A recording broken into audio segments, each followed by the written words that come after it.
Welcome to Literacy Talks, the podcast for literacy leaders and champions everywhere, brought to you by Reading Horizons. Literacy Talks is the place to discover new ideas, trends, insights, and practical strategies for helping all learners reach reading proficiency. Our hosts are Stacy Hurst, a professor at Southern Utah University and Chief Academic Advisor for Reading Horizons; Donnell Pons, a recognized expert and advocate in literacy, dyslexia, and special education; and Lindsay Kemeny, an elementary classroom teacher, author, and speaker. Now, let's talk literacy. Welcome to this episode of Literacy Talks. I'm Lindsay Kemeny, and I'm here with Stacy Hurst and Donnell Pons. And we are excited to be running a series all about changemakers. And our first episode in this series, we discussed some of the things that need to happen to make true change in our schools. I'm really excited to introduce the guest that we have today, Jenny Emery Davidson, who is the executive director of a community library in Ketchum, Idaho. And Jenny, when I met you not long ago, I was really just in awe of your journey and your background. I thought it was fascinating. So I would love to start off by you just sharing a little bit about your background and how you came into this science of reading world. Thank you, Lindsay. And I want to say to you and Stacy and Donnell, it's such a privilege to be part of this conversation with you. And I honor the work that you are doing to encourage a world of readers. So thank you. And thank you for including me. I guess I first want to salute Mrs. Pack, my first grade teacher at Sawtooth Elementary in Twin Falls, Idaho. And like with so many things, I think we don't know how much it mattered until we are so much further down the road. And Mrs. Pack just fed my love of reading. And because of her, I had the Boxcar Children and I had the Littles. And because I had those books, I feel like over time, what I have is a lifelong friend in reading and a deep reservoir of inner thoughts and ideas that have been nurtured by a lifetime of reading. So that is really, I feel like, where my involvement with this sphere of the science of reading started, although I certainly didn't know it then. I've been a lifelong reader. After I went to graduate school, which was actually in American Studies, and I focused on the literature and history of the American West, I was living in southern Idaho, the landscape where I grew up, the place that I call home, the place that I love. And I got a position teaching at the community college that's in the town where I grew up. And I was assigned to teach developmental English. And I will boldly confess to the audience that I did not really know what that was. So I was stepping into teaching these developmental English classes in the community where I was raised, not knowing what developmental English was and not understanding the landscape of literacy. And I encountered students, some of whom were older than me, some younger, who were not prepared for college level English. They were not prepared to construct sentences, paragraphs, essays. And it was a huge eye opener to me. And I felt deeply ill-equipped. And frankly, I would say my whole first year of teaching, I felt like I was failing these students. I did not know how to teach the tools that they needed. After that first year, I connected with another colleague in the department, and we were interested in, there was a lot of talk about students being ready for college level English. And here we're supposedly teaching college level English. And I felt unclear what the definition was. And honestly, my only experience in high school English was having been a student in high school English. So I knew nothing about what high school English teachers were addressing, wrestling with. And so we organized a day-long symposium to get high school and college English teachers together in Southern Idaho to talk about how it is that we teach writing. And I feel like that was really the beginning of my conscious and deliberate investigation of literacy in a way that I had not thought about it before. And it's humbling to admit that because I had gone through a lot of school and had been an avid reader myself. I think it was at that point getting high school and college English teachers together and having seen a wider variety of student reading and writing skills in the classroom from adults that I began to really investigate what's going on with how we understand and teach literacy. And it also really grew my awareness of what it means to teach in places like the rural West, where teachers don't have a lot of colleagues, Mhm. and how hungry we can be to just connect with other people in fields that we may be passionate about, but how do you fuel that passion when you don't have people immediately around you to be discussing it with? So Mhm. that is the preamble to where I am now, which is working at a library in the middle of Idaho. So how did that transition happen to working at the library? As I was becoming increasingly passionate about education in flexible forms, I would say, in the Idaho landscape. I also became, frankly, a little discouraged with the world of higher education in Idaho, and an opportunity became available to apply for a job, this director position at the community library in Ketchum.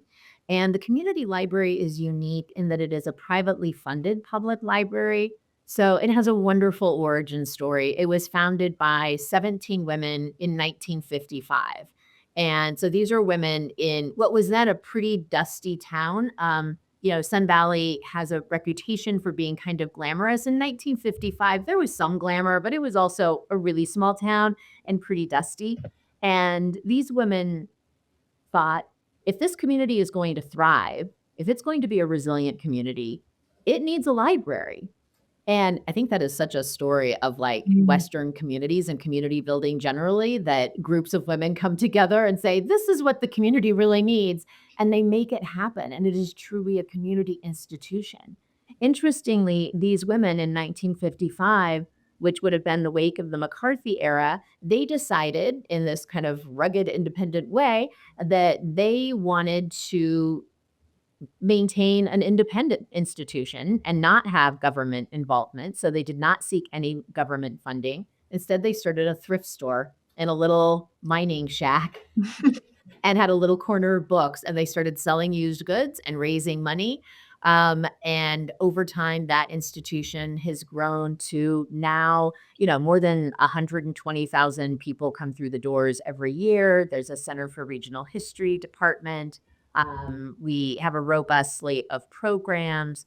All of that is to say, it seemed to me that libraries in general, and maybe this library in particular, had the real potential to provide educational services for in a flexible way, in a nimble way, in a way that sometimes public institutions can't be as nimble. Mhm. And so we could fill a particular niche.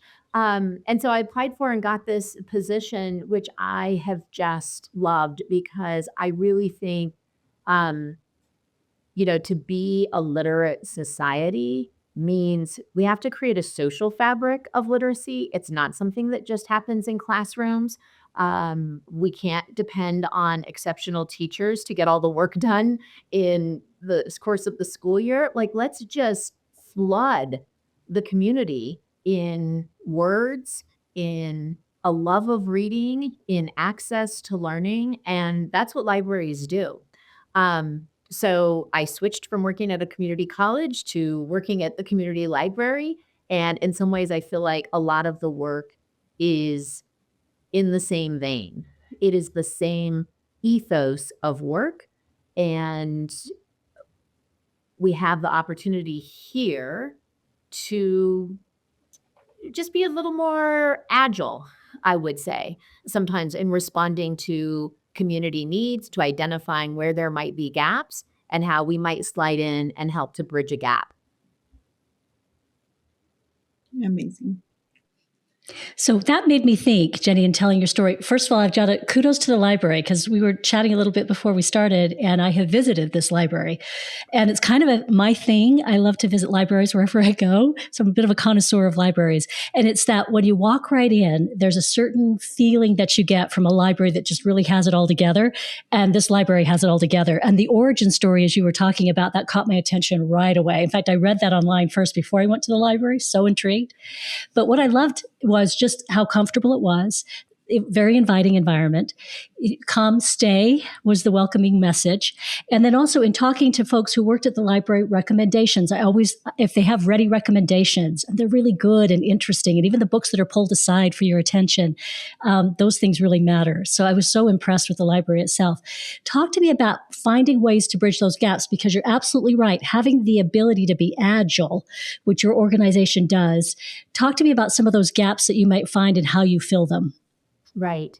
So, one perhaps to focus on, which really brought me into and brought the library into this world of the science of reading, was a symposium, an annual symposium that we have developed. So again, I had this background of I had developed all of one conference with a colleague that was a day-long thing, but I found so much value in getting together with colleagues and talking about literacy.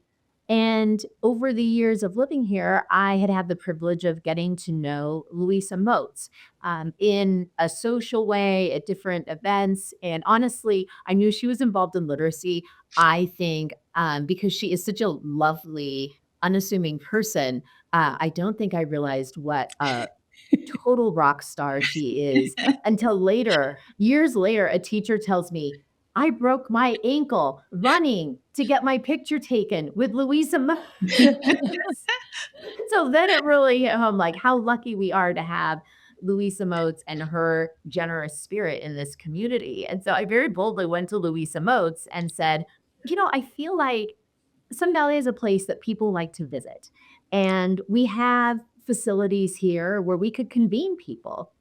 And we're all about reading at the library, and we don't have other skin in the game in terms of we're not a vendor, we're not a school district, we're not someone that's going to try to tell people what to do. We want people to fall in love with reading and to live lives that are uplifted by that.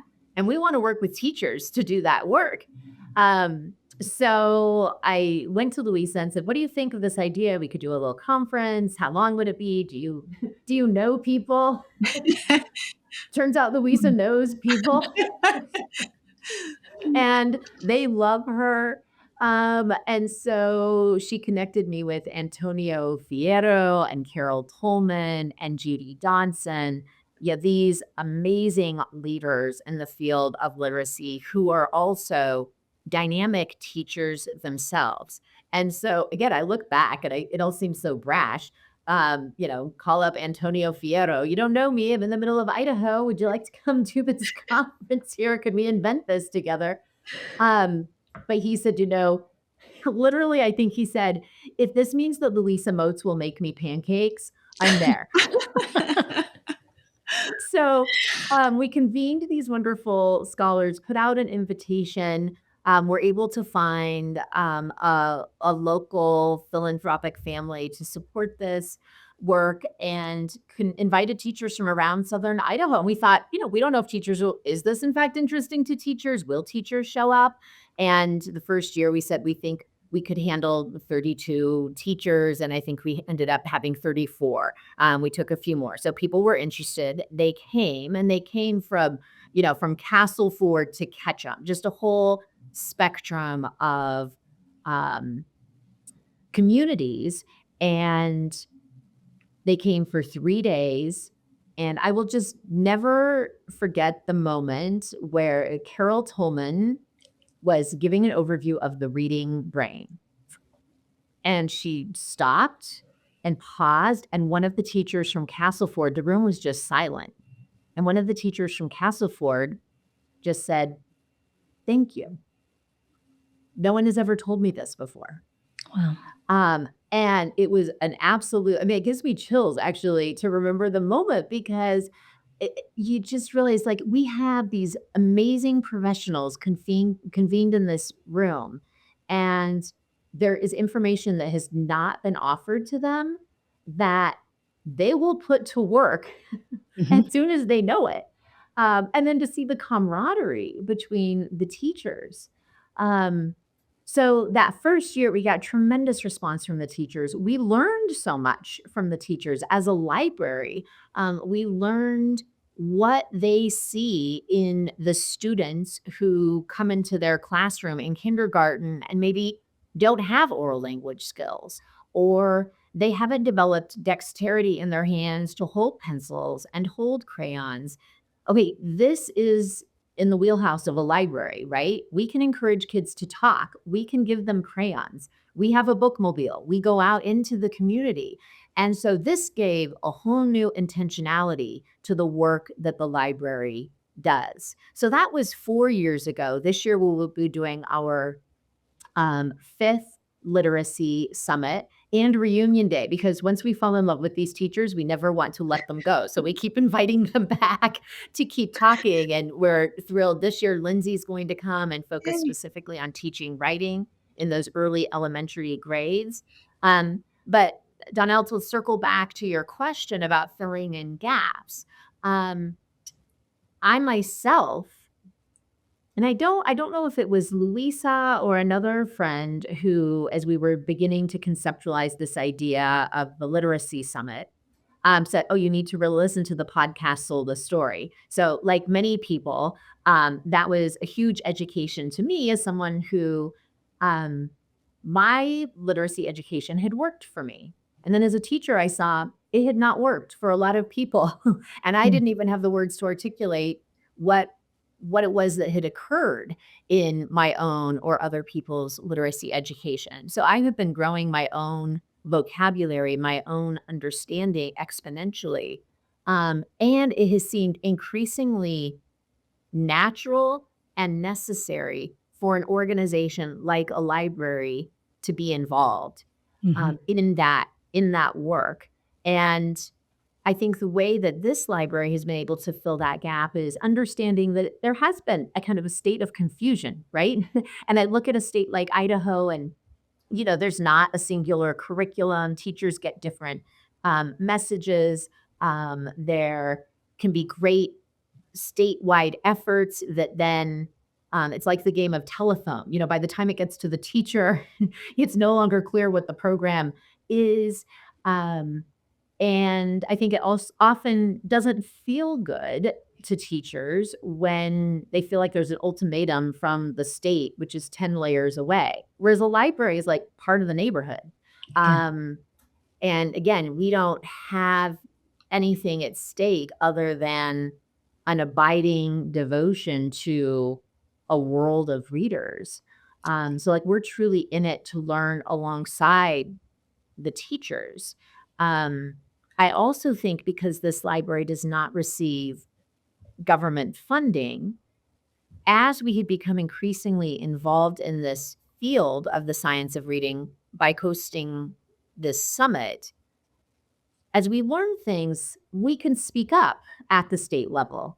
And we're not gonna have any funding that's cut Yeah. because that's where our funding comes Oh, from. yeah. Whereas I think sometimes it can be hard for teachers in districts, or administrators even at higher education institutions to speak up because they're having to navigate a whole political machine that we are just apart from. Um, and so all of that is to say, Donnell, I think it is so beneficial to any work, and maybe particularly the work of literacy, for there to be multiple entities and kinds of entities involved in order to grow the momentum and also encourage alignment. For over 40 years, Reading Horizons has helped educators build strong literacy foundations for students. Now with Ascend, they're supporting every learner and every tier through one unified solution, Ascend Mastery, a comprehensive pre-K through 5 core literacy program, and Ascend Focus, an adaptive K through 12 intervention.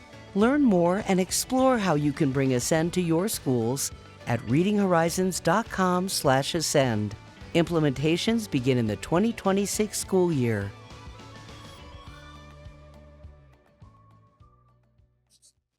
Well, I was just going to say, you've crossed. So many things have come together in the conversation, just in that short bit that you're talking about. The fact that you're so poised as a space, as you say, to be so welcoming to everyone. You're the community hub, and the community hub that promotes reading for everyone.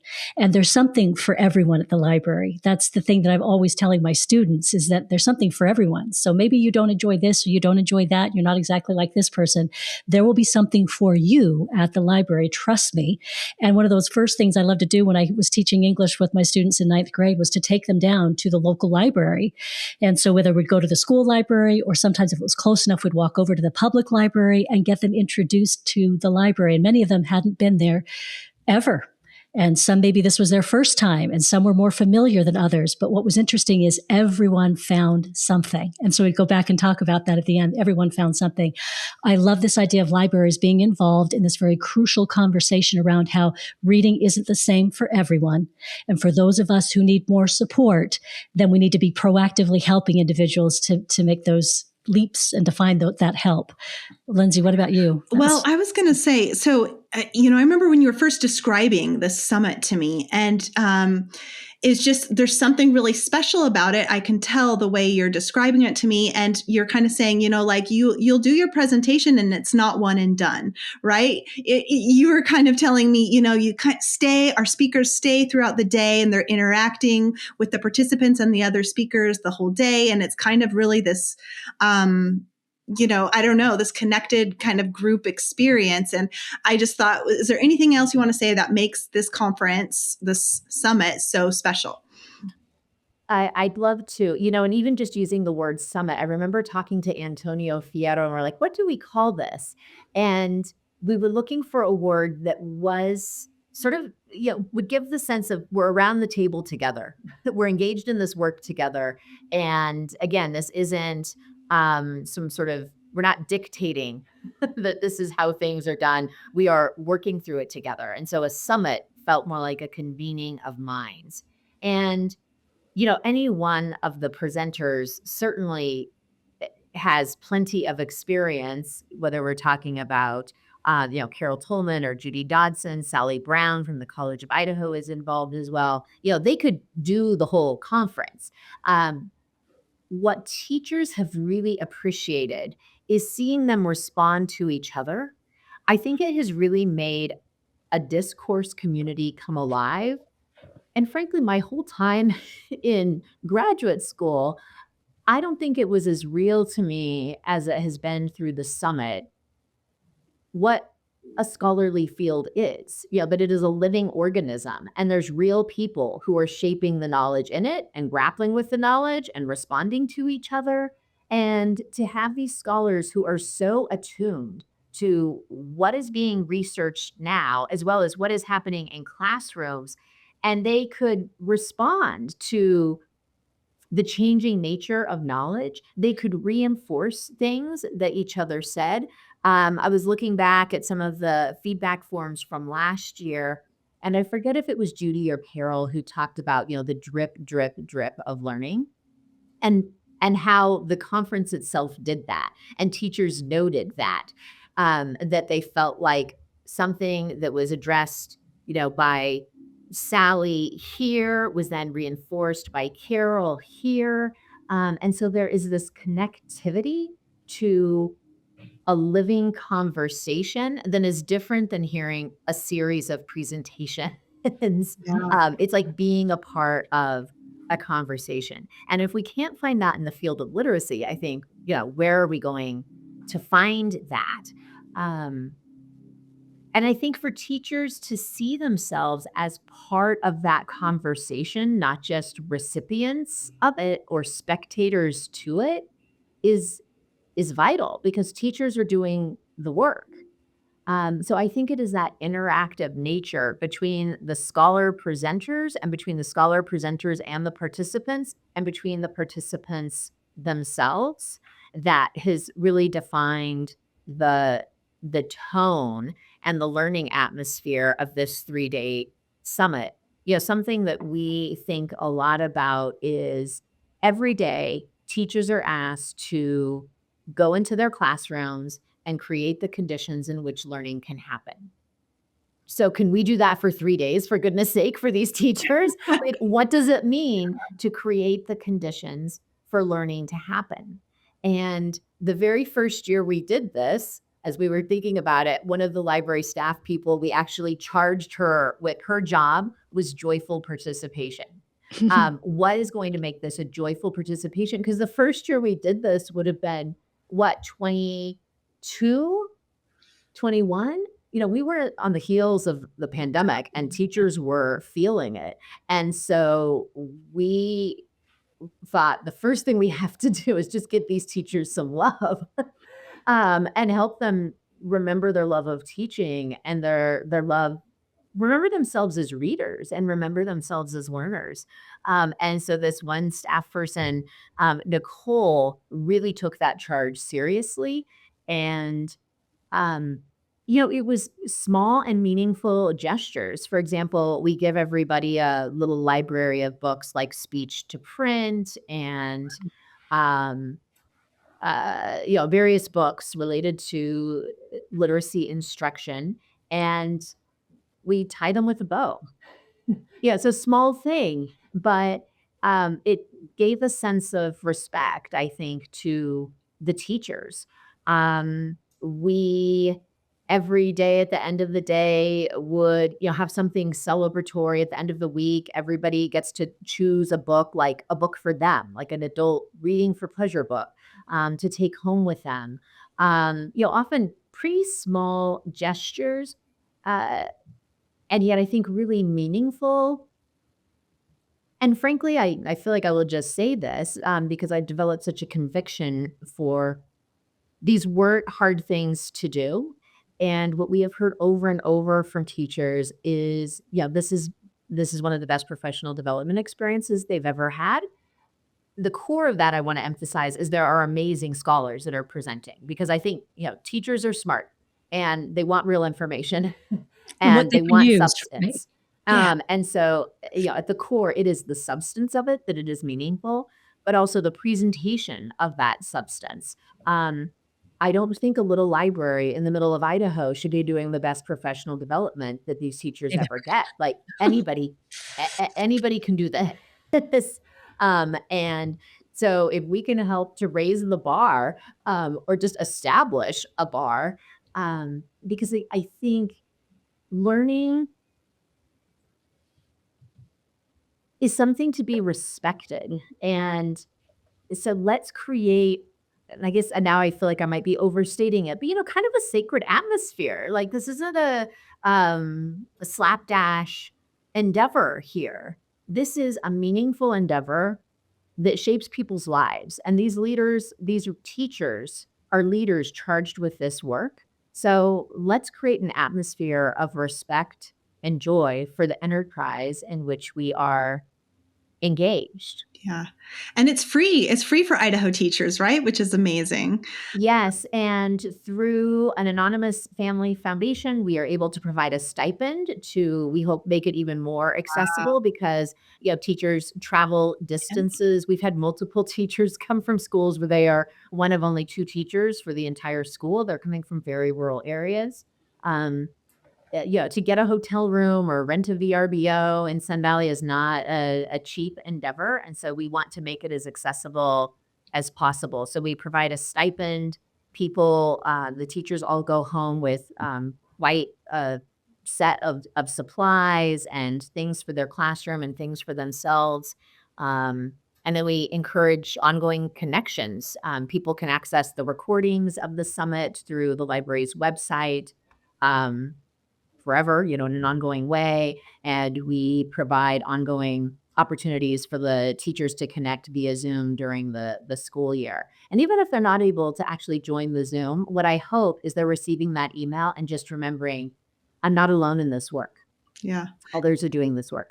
So if anyone else out there wants to do something similar in their state, do you have any advice that you could share to get something like this off the ground? I think the first thing I would want to share is just great enthusiasm for it. And again, I feel so strongly that to be a reading culture, to be a culture of literacy, requires a whole community effort. And so lots of people ought to be involved in it. Um, and it's elevating to the whole community if it's more of a widespread effort. So go for it, is what I would say. Mhm. We'll share everything we've got with you. I think a key thing is to have um, a strong team. I mean, so to start with Louisa Moats, of course, is a tremendous privilege. But you get a few people who are your anchor people, and then it's amazing how the network grows from there. In some ways, I feel like I don't deserve to be part of this conversation. This isn't what I formally studied. Um, but if you start asking questions and you start listening, I have found the field of literacy to be an incredibly magnanimous field. And the world of teachers is a world that works toward connections. Um, so start with your committed core and watch your network grow. Here in Idaho, after we had done this program 2 years, the University of Idaho, which is based in Moscow, um, expressed interest in could they do something like this in North Idaho, which is tremendous because Idaho, in some ways, is a bifurcated state. In the middle of the state, there's a stretch of wilderness. You have to leave the state and change time zones to get to the north part of the state. So we would be hard pressed to get teachers coming from Moscow to our summit here in central Idaho. And so we had a lot of conversations with them. They connected with Judy Dodson. We gave them all of our outlines and materials, and they have now done the program 2 times in Moscow and are looking to expand it as well. Um, so I think it's a model. I think there are things about the model that works well too in terms of the time frame. I think 3 days is um, a significant enough amount of time that you can get somewhere that you can really dig in. And it's not so long that it becomes hard for people to commit. I mean, it is an ask for teachers. This is after the school year has ended. They're starting off their summer holiday. They surely have other commitments. They may have other jobs. So I think the 3-day time frame has worked well. And the focus has been clear. Of course, there is so much that one can talk about related to pedagogy and teaching and early grades, early learning. And I think we have stayed very focused on literacy. And I think that clarity helps as well. So I think go for it, find a committed core of people, and then stay really clear about what your focus is and lean on partners. Then I have found people to be very sharing. And anything else you do to support literacy instruction as a librarian that you want to share? There's so much that we do. I feel like this literacy summit has in some ways changed the DNA of the library because, of course, like any library, we are forever providing books, doing story time, having book discussion groups, doing free community programs. And I think now we do those things with a different lens, a different intentionality.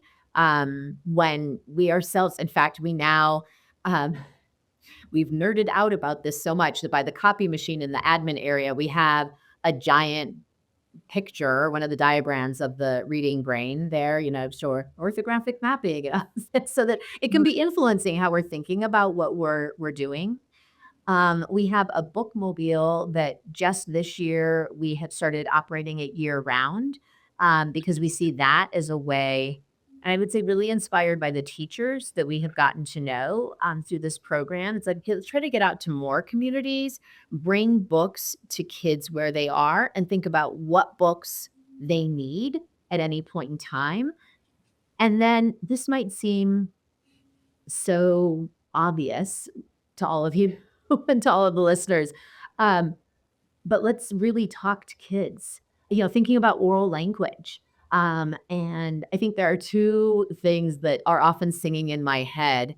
I can hear Judy Dodson saying, wash them with words, wash them with words. I love that. And, really deepening our understanding of growing oral language means having lots of conversations with kids. And that's something at the library that I feel like we're really poised to do with people of all ages. Just ask them another question, say something else to them, expand that oral language opportunity.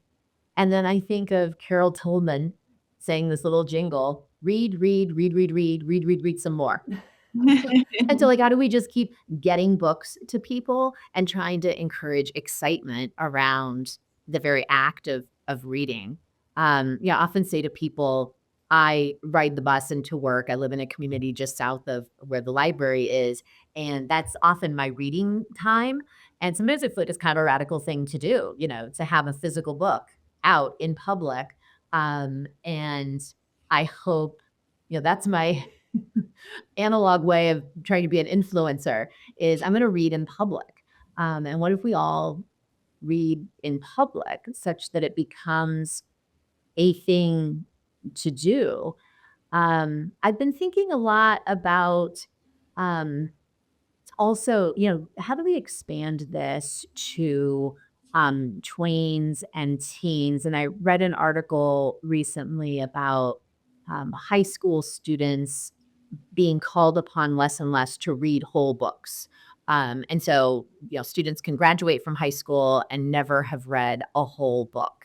And I think we are really doing a disservice to young people if they are missing that opportunity to grow the reservoirs of their own imaginations by not prompting them and creating the time in school, because that is one of the great things about school is it makes you make time, right? It has assigned your time for you. And if we are not maximizing that time for people to read deeply in a sustained way, I think we risk shortchanging their imaginative worlds into the future. So that's something we're thinking about. What more could we do to inspire tweens and teens to keep reading, to read whole books? One small thing we do in this regard is we will pay teenagers to write book reviews that we publish in our newsletter. So we call it the Book Beat.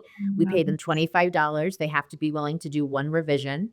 I will say they are some of the most popular reviews in our weekly newsletter. So it's a way to encourage reading and writing in an authentic way. We think they really get an audience. And we're eager to find more activities, motivational points like that to get young people to read, to keep reading. I love that. Jenny, I feel your passion and what incredible work you're doing. Just wow, this has been a great, fascinating conversation for me. And I don't know, I'm inspired. Donnell, Stacey, are you guys inspired? Absolutely. Absolutely. Yeah. I'll just turn it over to Stacey to close things out for us. Yeah. And thank you so much, Jenny, for joining us. I like Lindsay, I'm feeling your excitement and thinking about all different ways I can even approach our community libraries. And the idea of a bookmobile, you guys have a bookmobile that's so cool. Like, that's a dream job. Like, you're doing great. And I kept thinking, like, she has the dream job. She really does. And then what nailed it for me is when you said you ride the bus to work every morning, you get to read. I'm like, that is the dream job. So I feel Thank you. Thank Well, and if I could just add one more thing, something I think we get to experience at the library because we're just surrounded by shelves of books, right? And so it's very palpable how learning is a field of abundance. And I think everybody ought to get to experience that. And I think sometimes teachers, what they feel is scarcity in their schools. I mean, I've been impressed where teachers are like, oh, well, I couldn't print out the Idaho Dyslexia Handbook because it exceeded my, number of pages I get to print at the school. Well, we'll print it for you. Learning is a space of abundance. And I think that's something that libraries in general can embody because you see the books around you. And Yeah. it's something we want, everybody deserves to experience. I love that. And I do love the focus on making sure that people learn how to love that. And when you're talking about even giving them opportunities for sustained reading, I keep thinking to myself, and I do teach at the university level. So students who even want to be teachers tell me they haven't read a book since, they were younger. And I'm thinking it just takes once. If you make it through that one book where you see everything you get out of a book, then we're going to be way more likely to have students and people and humans engaging in that activity. Just one time, stick with it and see what you get out of it. And it sounds to me like you really are putting a premium on that, which I love because that is so important.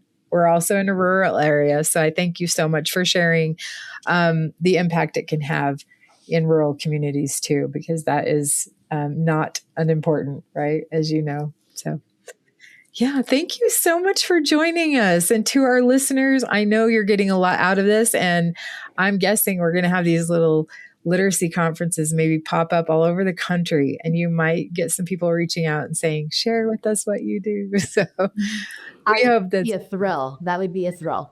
Wouldn't it though? That'd be so great. Thank you so much, Jenny. And Lindsay, thank you for leading our conversation. And to our listeners, we hope you will join us on the next episode of Literacy Talks. Thanks for joining us today. Literacy Talks comes to you from Reading Horizons, where literacy momentum begins. Visit readinghorizons.com/literacy talks to access episodes and resources to support your journey in the science of reading.